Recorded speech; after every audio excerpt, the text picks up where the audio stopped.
Di lereng gunung yang sunyi, berdiri sebuah vila tua yang pernah menjadi saksi tawa 5 sahabat. 12 tahun lalu, salah satu dari mereka menghilang di tempat itu. Dan malam ini, mereka kembali. Bukan untuk berlibur, tapi untuk mengucapkan selamat tinggal. Namun yang tidak mereka tahu, vila itu belum siap melepaskan mereka. Selamat datang di Updane Story. Jangan lupa siapkan kopi dan teh terbaik kamu. Jangan lupa siapkan tempat ternyaman kamu. Selamat menikmati ceritanya.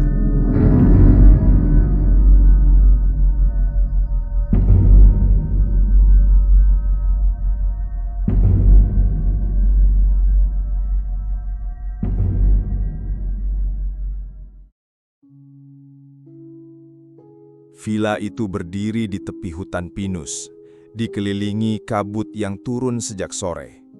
Cat temboknya sudah memudar, atapnya ditumbuhi lumut, dan jendela-jendelanya berderit setiap kali angin malam berhembus.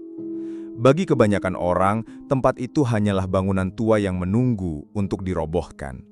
Tapi bagi 5 sahabat lama, Raka, Andin, Yuda, Mita, dan Damar, vila ini adalah potongan hidup yang pernah mereka tinggalkan. Malam itu, mereka datang dengan alasan sederhana, berkumpul sekali lagi sebelum vila ini dihancurkan. Raka yang mengatur semuanya, mengatakan ini semacam reuni kecil. Mereka sudah bertahun-tahun jarang bertemu, sibuk dengan kehidupan masing-masing. Tapi di balik undangan sederhana itu, ada sesuatu yang tak terucapkan. Perasaan bersalah yang diam-diam dimiliki oleh mereka semua. Saat mobil terakhir memasuki halaman, lampu depan menyapu dinding vila yang penuh lumut.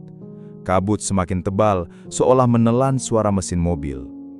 Andin melirik ke arah pohon besar di sudut halaman. Ia merasa seperti ada seseorang berdiri di sana, tapi ketika diperhatikan lebih lama, hanya bayangan ranting yang bergoyang. Begitu pintu utama dibuka, aroma lembab langsung menyergap. Bau kayu lapuk bercampur dengan sesuatu yang samar-samar mirip besi berkarat. Lantai kayu berderit di bawah langkah mereka. Damar menyalakan lampu gantung tua di ruang tengah. Cahaya kekuningan merembes keluar, tapi sebagian ruangan tetap dipenuhi bayangan gelap. Mereka mulai berbincang, mencoba menghidupkan kembali suasana seperti dulu. Gelas-gelas berisi kopi panas tersaji, percakapan penuh canda dan nostalgia. Tapi di sela tawa itu, setiap dari mereka sesekali melirik ke arah tangga yang menuju lantai atas. Tangga itu dulu selalu mereka hindari, bukan karena rusak, tapi karena kejadian yang pernah terjadi di sana 12 tahun lalu. Kejadian yang tak pernah benar-benar mereka bicarakan. Di luar, angin mulai bertiup kencang, jendela bergetar, pintu belakang berderit sedikit. Mita yang duduk paling dekat langsung menutupnya, tapi dari kegelapan luar, ia merasa ada mata yang menatapnya, tatapan yang dingin seperti mengenalinya. Raka yang sedari tadi tampak gelisah, akhirnya berdiri. Ia mengajak semua orang untuk naik ke lantai atas. Sekalian nostalgia, kita lihat kamar-kamar lama, katanya sambil tersenyum paksa. Tangga tua itu mengeluh di setiap langkah. Bau apak semakin pekat. Damar berjalan paling belakang dan ia bersumpah mendengar langkah tambahan di belakangnya, meski ia tahu semua temannya sudah di depannya. Mereka berhenti di ujung koridor lantai atas. Di sana, ada satu pintu yang terkunci rapat. Yuda mencoba membukanya, tapi kuncinya berkarat. Raka hanya menatap pintu itu lama sekali, lalu berkata pelan, "Pintu ini seharusnya sudah dibongkar waktu itu." Saat Raka berbalik untuk pergi, terdengar suara ketukan dari balik pintu. 1 kali, lalu 2 kali, lalu 3 kali. Semua membeku. Ketukan terakhir disertai suara lirih yang hampir tak terdengar, seperti seseorang memanggil nama mereka satu persatu. Ketukan di pintu terkunci itu hanyalah awal. Malam semakin larut, kabut semakin tebal, dan di dalam villa, batas antara nostalgia dan teror mulai mengabur. Sesuatu yang terkubur di masa lalu kini menuntut untuk ditemukan. Suasana di koridor lantai atas terasa menekan. Mereka berdiri terpaku di depan pintu terkunci itu, mendengar bisikan samar memanggil nama mereka. Tidak ada yang berani berbicara, seolah takut suaranya akan memancing respon dari balik pintu. Raka, yang biasanya berani, malam itu hanya berbisik, "Kita turun dulu, gak usah buka pintu itu." Tapi saat mereka berbalik, terdengar suara gesekan di balik pintu, seperti kuku menggaruk kayu, memanjang, pelan, dan membuat bulu kuduk meremang. Begitu mereka sampai di ruang tengah, api perapian sudah menyala. Padahal tidak ada satupun dari mereka yang menyalakannya.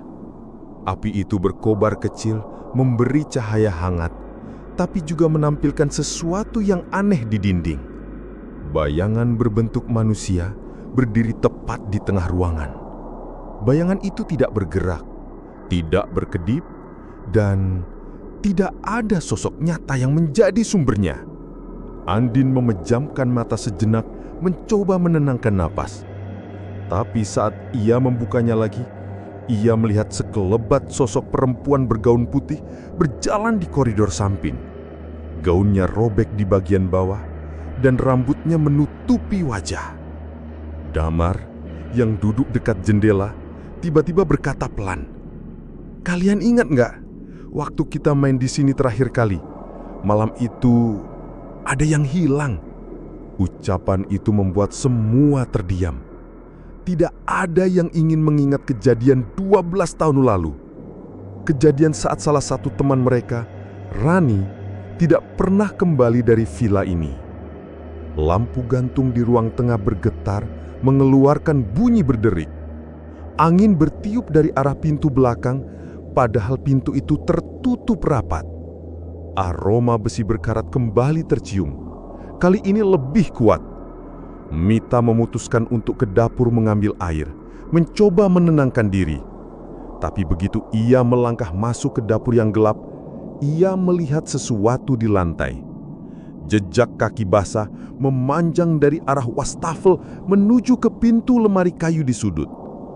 Lemari itu sedikit terbuka, dan dari celahnya keluar suara napas berat, beratur, seperti seseorang yang bersembunyi di dalam. Mita mundur perlahan, tapi tiba-tiba pintu lemari itu terbanting terbuka lebar. Tidak ada siapa-siapa di dalam, hanya gelap pekat. Tapi sebelum ia sempat berpaling, telinganya menangkap suara yang membuat darahnya membeku. "Kalian gak boleh pulang malam ini." Mita berlari kembali ke ruang tengah. Wajahnya pucat. Namun sebelum ia bisa menceritakan apa yang ia lihat, suara dari lantai atas kembali terdengar.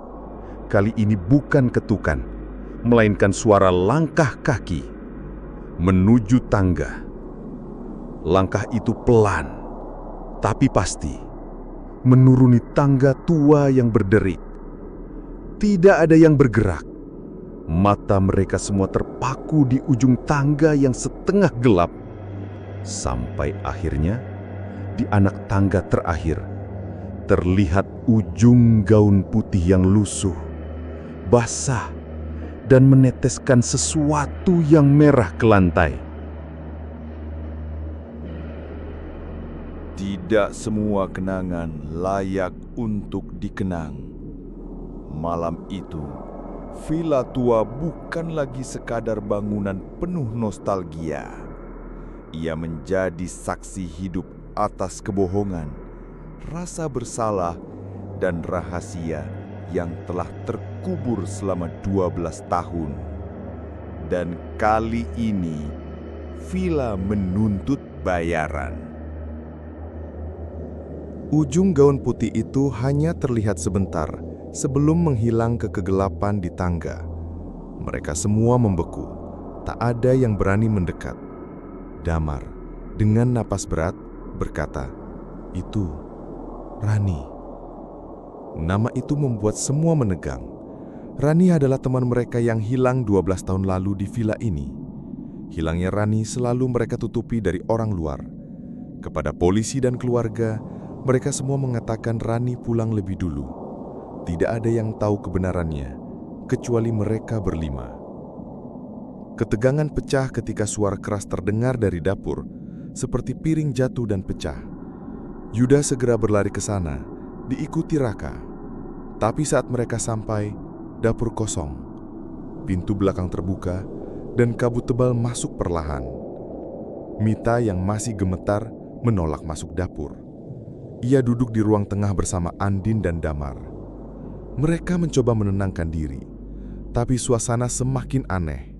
Perapian yang tadi menyala kini padam total, meninggalkan bara merah samar. Dari arah kabut luar, samar-samar terdengar suara tawa perempuan, lembut tapi membuat dada sesak. Mita menutup telinga, tapi tawa itu seakan langsung masuk ke kepalanya. Andin memegang bahunya, mencoba menenangkan. Beberapa menit kemudian, Yuda dan Raka kembali. Wajah mereka pucat. "Kita harus keluar sekarang," kata Raka. Tapi sebelum mereka sempat bergerak, mereka menyadari sesuatu. Damar tidak di antara mereka. Mereka memanggil-manggil, berlari memeriksa setiap ruangan di lantai bawah. Tidak ada tanda-tanda Damar, hanya kesunyian yang pekat diselingi bunyi derit lantai di lantai atas. Raka memutuskan untuk mencari ke atas, meski yang lain enggan. Tangga tua itu kembali berderit di setiap langkah. Saat mereka sampai koridor atas, lampu di ujung berkedip-kedip. Pintu terkunci yang kemarin mereka lihat, kini terbuka sedikit. Raka mendorong pintu itu perlahan. Di dalam, bau anyir langsung menyengat. Ruangan itu kosong, kecuali sebuah kursi kayu tua yang menghadap jendela. Di kursi itu, ada kain putih kotor yang membungkus sesuatu. Saat Raka menarik kain itu, tidak ada apa-apa di dalamnya, hanya udara dingin yang menampar wajahnya. Tiba-tiba, suara langkah cepat terdengar dari belakang. Mereka berbalik dan melihat sosok Damar berdiri di ujung koridor. Matanya kosong, bibirnya bergerak-gerak tanpa suara. Lalu ia berlari masuk ke dalam dan menghilang begitu saja, seperti diserap kegelapan. Andin menjerit. Raka berusaha menerobos masuk, tapi ruangan itu kini kosong lagi. Pintunya tertutup rapat, dan dari balik pintu terdengar suara Rani, jelas sekali berkata, "Sekarang tinggal 4." 12 tahun lalu, sebuah kesalahan mengubah segalanya. Malam ini, Villa Tua tidak hanya mengungkap rahasia, tapi juga menuntut keadilan. Pertanyaannya, siapa yang akan pulang dan siapa yang akan tinggal selamanya? Pintu kamar terkunci itu kembali hening. 4 dari mereka berdiri terpaku, tak berani bergerak. Nafas mereka terengah, bukan hanya karena takut, tapi juga karena rasa bersalah yang semakin terasa menyesakkan. Raka menunduk, memegang kepalanya. "Kita nggak bisa terus gini. Kalau nggak selesai malam ini, kita semua nggak akan keluar dari sini." Mita menatapnya dengan mata berkaca-kaca. "Kau mau bilang yang sebenarnya, Rak?" Dan malam itu, rahasia yang mereka simpan selama 12 tahun akhirnya terkuak. Dulu, di malam terakhir mereka bersama di villa ini, Rani dan Raka bertengkar hebat. Rani menuduh Raka mencuri uang hasil usaha kecil-kecilan mereka, sementara yang lain hanya diam, takut ikut terseret. Pertengkaran itu berakhir di lantai atas, di depan pintu kamar terkunci ini. Raka mendorong Rani. Terlalu keras, kepalanya membentur kusen pintu. Panik, mereka semua sepakat untuk menyembunyikan kejadian itu. Mereka menyeret tubuh Rani masuk ke kamar ini, menutup pintu, dan menguncinya. Setelah itu, mereka pergi, berpura-pura seolah Rani sudah pulang lebih dulu. Andin menangis terseduh. "Kita semua salah, kita semua bagian dari ini." Suara langkah terdengar dari dalam kamar. Kali ini bukan hanya satu sosok, terdengar seperti lebih dari satu orang bergerak di dalam kamar. Ketukan pelan berpindah menjadi hantaman keras dari balik pintu, membuat kusennya bergetar. Lalu, pintu itu terbuka dengan sendirinya. Di dalam ruangan, kabut tipis berputar. Di tengahnya, berdiri Rani. Wajahnya pucat, mata hitam pekat, dan darah mengering di pelipisnya. Di belakangnya, Damar berdiri dengan pandangan kosong, seolah menjadi bagian dari ruangan itu. Rani tersenyum samar, tapi dingin. Aku sudah menunggu. Sekarang waktunya kalian menemani. Lampu di seluruh villa padam, suara teriakan memenuhi udara. Satu demi satu, mereka menghilang ke dalam kabut ruangan itu. Pagi harinya, villa tampak tenang. Tim pembongkar datang, menemukan pintu depan terbuka lebar. Tidak ada tanda-tanda penghuni, hanya 5 kursi kayu berdebu yang menghadap jendela, seakan menunggu seseorang duduk di sana. Dan di dinding, tergores tulisan samar. Malam terakhir, tidak pernah berakhir. Villa tua itu menyimpan rahasia yang tak semua orang berani ungkap. Apakah kalian berani tahu apa yang sebenarnya terjadi di malam terakhir 5 sahabat itu? Jangan lupa klik subscribe, aktifkan notifikasi, dan saksikan seluruh episode di channel kami. Karena misteri ini baru saja dimulai.